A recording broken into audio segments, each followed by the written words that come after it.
everyone. Welcome MTL Sports here, episode 182. We got one more division left in our preview of the NFL divisions. NFC East, which coincidentally has the game opener tomorrow. We're recording on Wednesday. Eagles and I believe the Cowboys, right? Them boys play tomorrow night. So we'll also preview that game. Plus, we'll do our usual games of the week. If you guys don't remember, that's what we started doing last year. So we have some games of the week for you. And maybe we'll sprinkle in some college football week 2 games of the week. So, with all that being said, guys, stay tuned.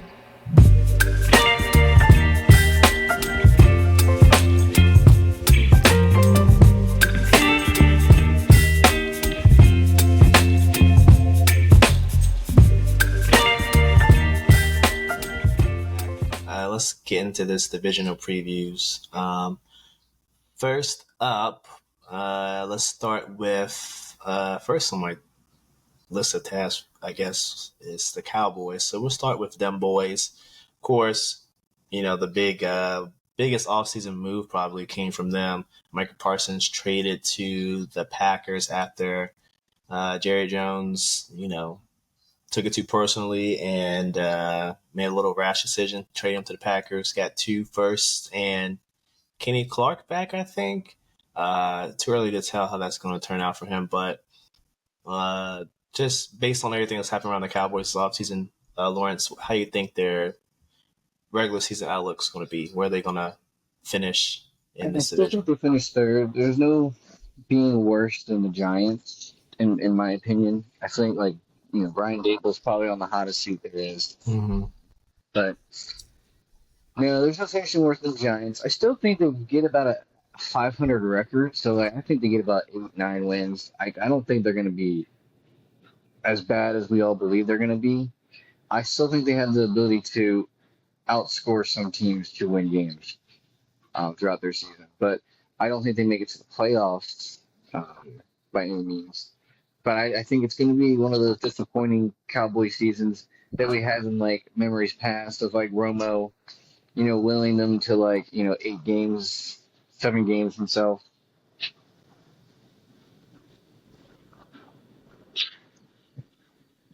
Yeah, I'm about to agree with you there. I think I don't think they're going to be good with Micah, but at least with Micah, kind of how we said with the Packers, Micah is 2-3 wins at the very least. He's going to win you 2 or 3 games by himself. So that being said, I got them peak at I would say 8 wins. I don't think they get to 9, but at the very low, I can see them getting 5. And that's if Dak gets hurt. If Dak gets hurt, then it's really going to go downhill. They have Joe Milton III. Jerry likes him, but he's unproven. He just only had one career start, right? That was last year with the Patriots. So, and their running back room is terrible. So you can't run the ball and you can't stop the run, and your $60 million player goes down, then yeah, all hell is going to break loose. So yeah, I got them finishing third. I don't think they necessarily going to be worse than Giants, but it might be close. Giants are up next. Nice segue there. They picked up Russ. They drafted Dart. Russ is starting 4 down. We'll see how that goes throughout the season, but Malik Neighbors year 2, we'll see if he takes a leap. Tracy Jr. is the starter this year. Drafted Scatterboo. Have Singletary, so nice little running back room. What do you think about the Giants? I know you said they're, going to be the worst team in this division, but how worse is worse for them? Personally, for me, I don't think the Giants get any better. So if you look at it, Russell Wilson's not going to add any more wins than they already had last season. If anything, he gets about equal to, or maybe a little bit more than. But we're not talking about, fixing the. He's not fixing the team.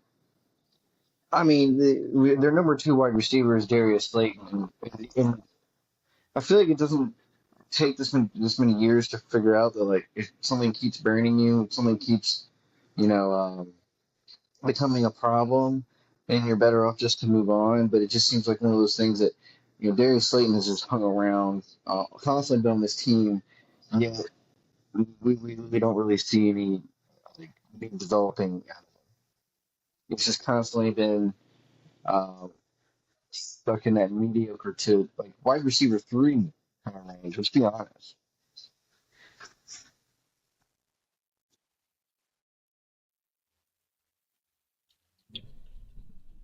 Yeah, it's pretty much Malik Neighbors and just a bunch of other people. I mean, we'll have to see if anyone develops from the group. Don't really like the tight end group either. So Russ doesn't have a lot to work with, but hey, he chose to go to New York. Pittsburgh wanted to move off of him. They saw what they needed to see out of that. So we'll see how far Russ lasts. Jackson Dart, I'm going to predict he steps in at some point, Lawrence. I don't know about you, but I think he steps in probably towards the end. I think they'll get towards the end and see it's a lost cause, and there's no hope of making the playoffs, so they'll just give him a couple of starts to see how he's going to look next season. Peak, I got them at 6 wins. I think at the lowest, they could probably pull out 3 wins. So yeah, that's why I got the Giants. Um, we'll do the Commanders next, and then we'll talk about the Eagles. Commanders now have some contract issues, very similar to a lot of teams, especially one in this division. Um, Jane Daniels going into year 2. We'll see if he has a sophomore slump or if he's gonna continue to progress. Scary Terry was injured, quote unquote injured in the preseason while working through his contract. We'll see how he looks with limited practice time. Um, they lost a couple people on defense, so I'm a little worried there, and their secondary still, to me, isn't improved. So for all that, how do you see the Commanders, Lawrence? Commanders, um, I honestly view them as like top of the NFC East, but it's so hard to give them that because they're rightfully so their main competition right there is the Eagles. And until you see some, I want to say, blemishes in the armor of the Eagles, you really can't be putting anybody over them. So just for that, just based on that merit, I'm just gonna have to give the Commanders a nice solid second tier, second place in the division. Completely fine and understandable based on the division that they're in. But moving forward, hopefully they have solved all the headaches in about money talks, and if you go through the season, was unscathed with that the rest of the way.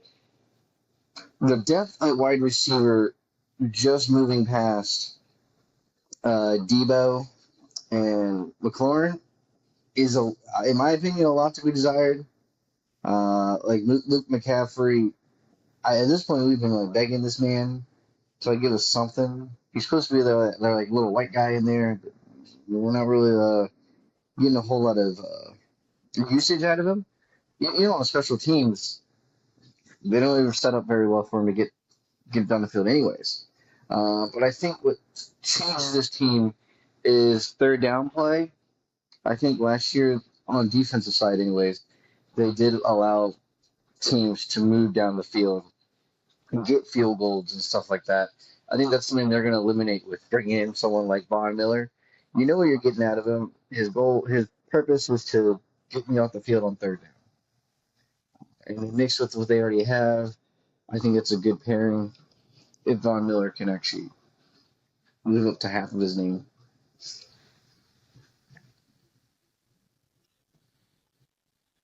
Yeah, I like the Von Miller edition. He's not going to play a lot of snaps, maybe 20 snaps. Most of them will be on third, maybe fourth down, just rush the passer.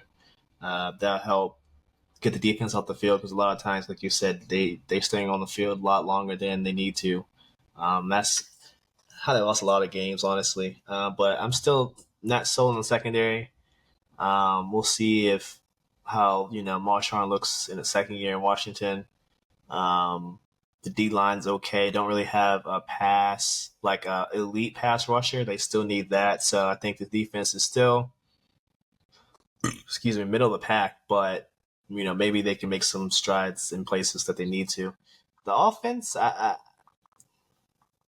think will be better, but I think overall, when we look at the Commanders, I think there will be some regression. I think now there's a lot of tape on Jalen or Jaden. I'm sorry, and there'll be better game plans to manage him. I don't think, as a rookie, lit the league on fire. But I think after a year of watching tape, I think teams are really going to hone in and kind of take away the things he likes to do and the things he does well. So, um, yeah, I got them in that second tier. I think peak 11 wins. I don't think they're going to win nearly as many as last year, but I got them peak 11. Um, and like I said, a little regression. So I can see them winning 8 at the bare. That's their bare minimum. That's their floor. So um, that is the Commanders for you. Last but not least, the reigning Super Bowl champions, the Eagles. Um, well, I mean, what can I say? The Eagles are the Eagles. Um, Lost my train of thought there. Eagles are the Eagles. They pretty much brought everyone back. They lost a couple defenders just because they couldn't pay them. So we'll see how these younger guys perform. Do you think the Eagles go back to the Super Bowl, or is there some I regression? mean, Like, what are your thoughts on I the feel like Eagles? not even going back to the Super Bowl. I feel like just not making it back to the Super Bowl shouldn't be counted as regression. I feel like as long as the team is fundamentally sound and makes it through the season without any chaos, I think it's a successful season. We know what they're going to be. They're probably going to be first or second in the division. They're making the playoffs. They're getting to at least 10 wins. So it's more so going to be who's going to, because you got to look at it this way. At this point, and how many trips they've made it this far into the postseason with the current regime, who's going to start twirling down in the late November, December games who won't make it to the playoffs and it ultimately affects their chances of winning deeper into the season. I think that's what we're seeing with the Chiefs as well now. The Chiefs have just constantly gone through way more games, way more beatings than all the other teams, and I think the Eagles will slowly catch up this way. Um, but on the other hand, I still believe it to be a slugfest. I think the Eagles are going to win a lot of close ones, a lot of high scoring ones. I think they're going to have a great defense, but it's going to be one of those defenses that's more of a timely defense than it is, I guess, a consistent staple defense. But yeah, I still got them probably making championship. Maybe a surprise first round upset.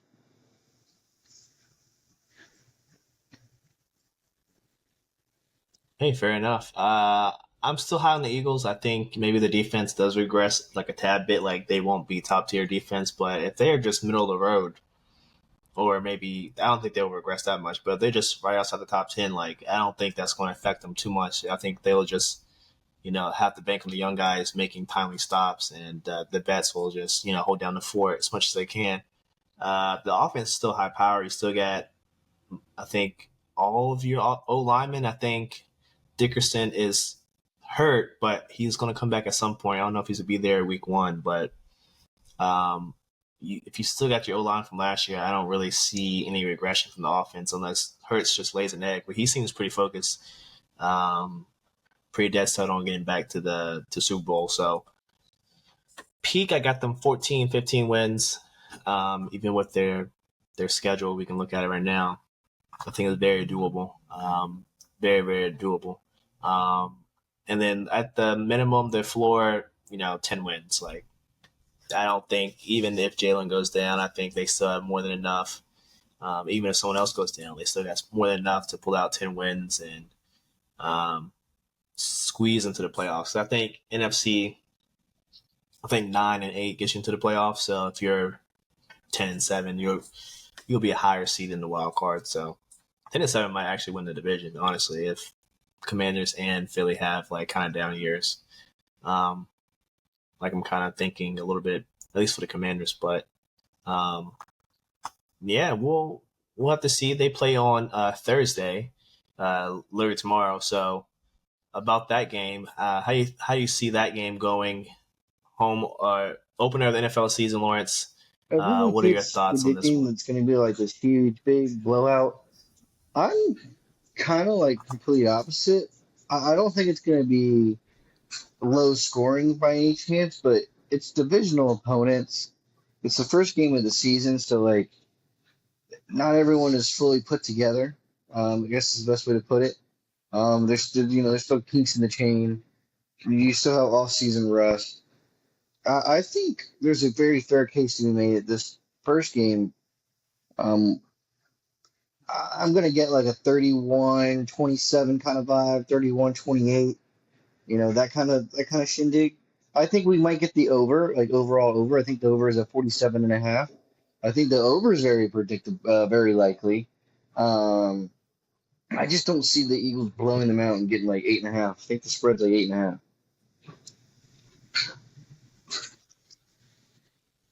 Yeah, I think. Yeah, it opened at 7, I think, but yeah, now it's 8.5. So, uh, I'm taking the over because I think like you kind of alluded to, like the Cowboys have to score. The defense is bad without Micah. I mean, it was decent with Micah, now it's bad. So I think you got to score.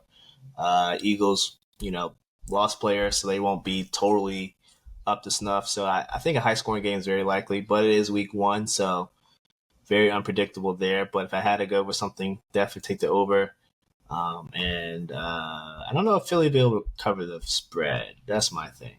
Um, yeah, I'm not too sure about that one. Um, any other, I guess, your first game of the week other than the opener on Thursday? Is it the Friday game or is Well, it I think a game on I Sunday? actually believe highly that the Chargers can make an upset on Friday.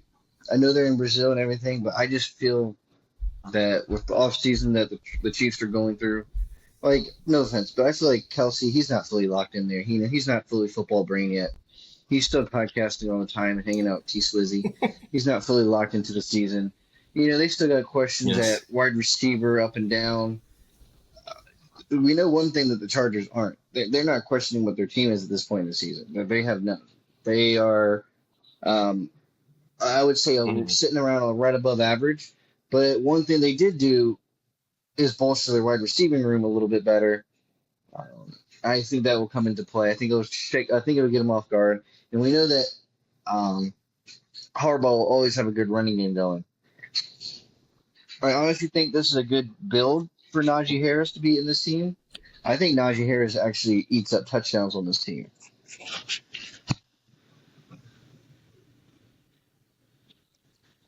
Wow. I mean, I can see that short yardage, like I've been saying about him, like the man's slow, like I can run faster than him.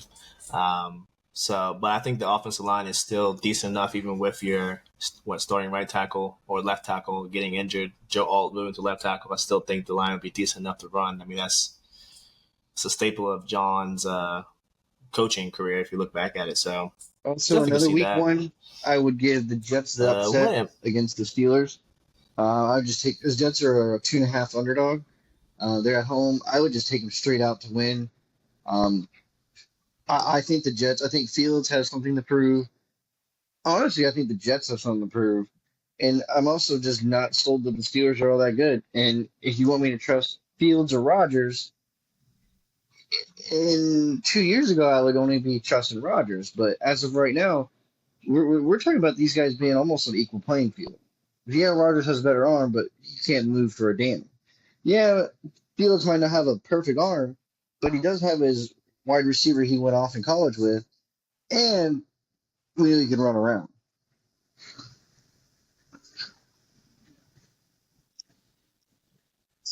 Yeah, yeah. I definitely can see an upset here. I think the Jets have had a lot of proof. They want to get back at him.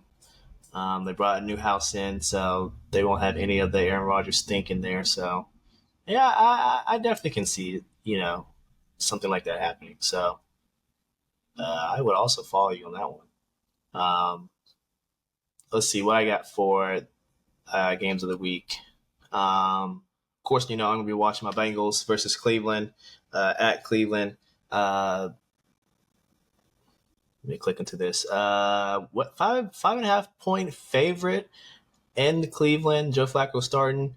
Um, I think they can cover that. I definitely will at least take the money line. I think they're going to get off to a good start. Will they cover the over? I'm not too sure, just because I don't think Cleveland can put up points, even against this bad. The defense looked bad in preseason. We'll see how it looks week 1 with Trey back in the rotation here. So I probably wouldn't take the over. I'd probably lean under. But Cincinnati will cover the spread. Joe will go. get off to a hot start. Him and Jamar and T, they're going to cook this secondary. And I think Chase Brown's going to have a big game. Probably go anytime tub for Chase Brown in this one.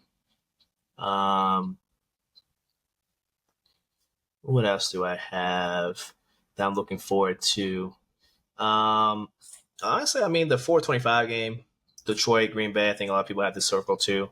Um, we'll see. Micah, I believe, might get one of those shots in his back. I think he has back problems. His agent said he's going to do anything he can to get on the field. We'll see how effective he is. I mean, if you ever had a back pain, a back injury, that shit hurts and makes your movement very limited. So we'll see. I think that the Packers defense will still be pretty damn good in week one. So I think, at least for me, I think this will be a lower scoring game. So I think even Detroit's defense will step up. Aiden's back. I think there'll be some renewed confidence in the defense. Everyone's healthy, even with both of their coordinators gone. I think the guys will be energized with some new voices. So I think it's a low scoring game. I'm going under. It's week one as well. Let's see here. I think I'm gonna give it to Green Bay just because they're at home. But I wouldn't be surprised if Detroit makes a statement and say, "Hey, we damn those those in the DC, we don't need them." So I definitely see that as well. Any other games you're looking forward to, Lawrence? Um, I guess of course Baltimore and Buffalo. I I don't know did if you not say did you Baltimore say was that one one, already? but I mean that's a great one to be interested in watching. I mean that one's going to be on just because it's the night game, so I just kind of have left it as it is. But I also will just take another upset. I think the Texans beat the Rams. I think the Rams have a lot of question marks going into the season about Stafford. Man didn't really play all throughout the preseason, pretty much. So yeah, I know timing is going to be a little off in real game time play. I don't really have to worry about with the Texans. The only thing I have to worry about the Texans is the depth at wide receiver. But Nick Chubb's going to be good for a couple games at the end of the season. They're going to get something good out of those legs before they're complete toast. So I do also believe the Texans will get upset early in the season right there too.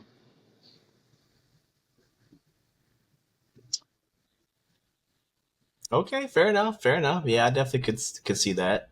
I'm gonna go ahead and go to the night game. I think. I mean, it's pretty much. I mean, you can't go wrong. It's week one. The last two MVPs, even though a lot of people say Josh Allen's was a he or damn, take it. Kind of like James Harden, um, after losing to Steph 2 years in a row in the MVP conversation. Um, so definitely high scoring. Take the over, but it is week one, so weird stuff can happen. Who knows? But um, your boys can take the over, and for purposes and to favor the Bengals, I hope the Ravens lose. So I'm going Bills. This is the night game I will be watching.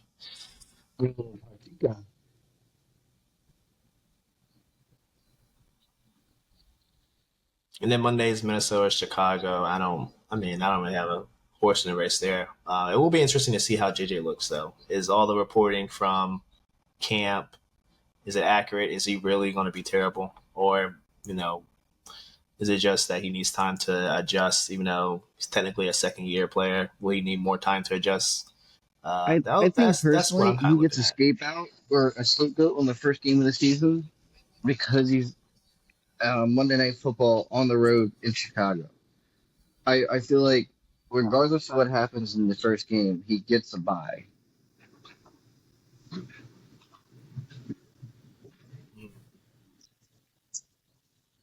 Yeah, I think that, honestly, the first couple of games, I don't think you can be too hard on them. But of course, the talking heads will make it the big thing for the next week or so. So that'll be interesting to see the outcome of that one. Um, do you have any games of the week to watch for in college football? So Week Illinois two. is I feel like being a little disrespected as only 2.5 favorites against Duke. I don't think the ACC is gonna be all that good. We saw Duke struggle in the first half against Elon. I'm gonna take Illinois to beat Duke. I'm gonna take SMU over Baylor. I think SMU. We saw Baylor struggle really hard against Auburn. Auburn's supposed to be the bottom of the SEC, so we're automatically going to level Baylor towards the middle or bottom of the Big 12. So give me SMU. I know that goes against the ACC being kind of bad, but I think SMU was pretty good last season. They can only get better. Miami of Ohio versus Rutgers. We saw Rutgers go off in the first game. We know Miami of Ohio is in the MAC. Still give me the over on 45.5 because if Rutgers can score, Miami of Ohio, we know they're in the MAC and they can score. So give me an over on that one. That one's pretty much destined there. The Colorado Delaware game, I'm so interested in taking Delaware spread because it's 24.5. But I won't. I'll digress. Missouri straight out to win against Kansas. I know it's -6.5, but you're adding it to a parlay. Go ahead and take Kansas there. Sorry, Missouri. Take Missouri. Missouri's quarterback, he did look pretty good in the first game of the season.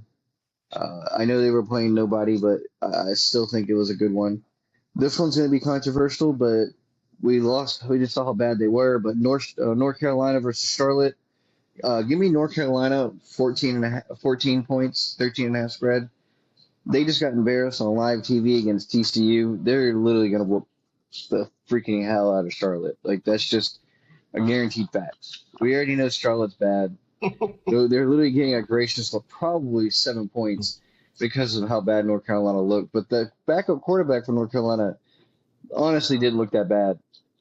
If he had a little bit more time and his O-line could protect him, we shouldn't be worrying about Charlotte getting to their quarterback that quick. And then finally, to wrap it all up, I think Oklahoma beats Michigan. I think this Michigan team isn't that great. I think it's just, one of those pretty above average Michigan teams. And I missed it earlier, but Iowa State, I'm a big Hawkeyes fan. I want to take the Hawkeyes, but I watched that first game. Any Hawkeyes fan watching knows that guy was kind of cheeks. I'm going to go Iowa State.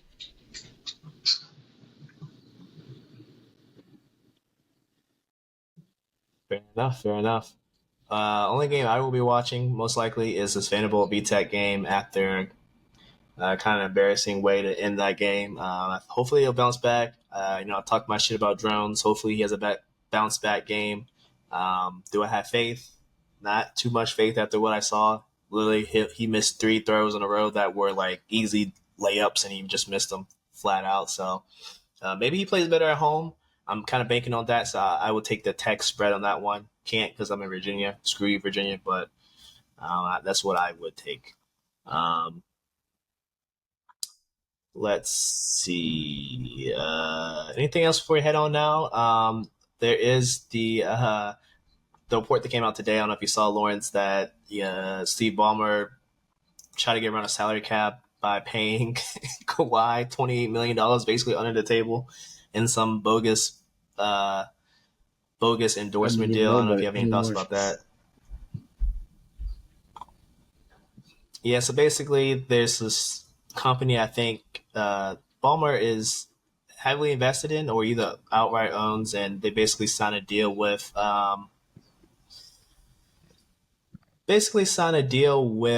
Kawhi worth $20 million for a no-show endorsement deal, so he doesn't have to do any like public appearances or commercials or anything. Kind of shady, but I've also seen some things literally from Mark Cuban of all people that basically said that this shell company was actually just ran by scammers and they kind of scammed Ballmer, and the whole thing's just a big scam, but there shouldn't be any implications in the whole thing. But if that's true, then why is the NBA, literally came out like an hour or two ago, said that they're going to start an investigation about the whole thing. So has to be some truth to it if they are willing to start an investigation about it. So just based off that little tidbit, what do you think? Well, yeah, it sounds like he just wanted to get underneath the cap by paying his boy a little extra money, but isn't that just an under-the-table deal? It's just as bad as anything else. And it doesn't even change the aspect of what you were going to do anyways. You could just pay that to somebody else and get more talent on your team. Yeah. I don't even think Kawhi. Well, this happened a couple of years ago, so it's not like something recent. So I think this. I haven't done too much research on it, but it seems like this kind of coincided with Kawhi's most recent extension. So all this is all this allegations. This is what came out today. We don't know if any of this is fact or fiction, but um, just a little interesting little thing to keep our eyes on. Um, Other than that, the All Star game. They're talking about the All Star USA versus World. We'll see that for next week when more information comes out. Not too much to say on that, but anything else before we head on out that you want to talk I about? got my spiel out there. If anyone wants to put my parlay together, I got two of them rolling for that everything I said. I got a few things missing on each one, but I'm looking for big payouts. I got 750 on each, and I'm looking at over $100 on payout on both. So bet wisely, but we're gonna get some money this weekend, Ooh, boys. I love it. I love it. Um, Yeah, with that being said, guys, we're gonna head on out. MTL Sports Podcast episode 182. We will see you guys next week. Enjoy Week One NFL season, and make some money on some futures and Week One bets. We're gonna head on out. Peace.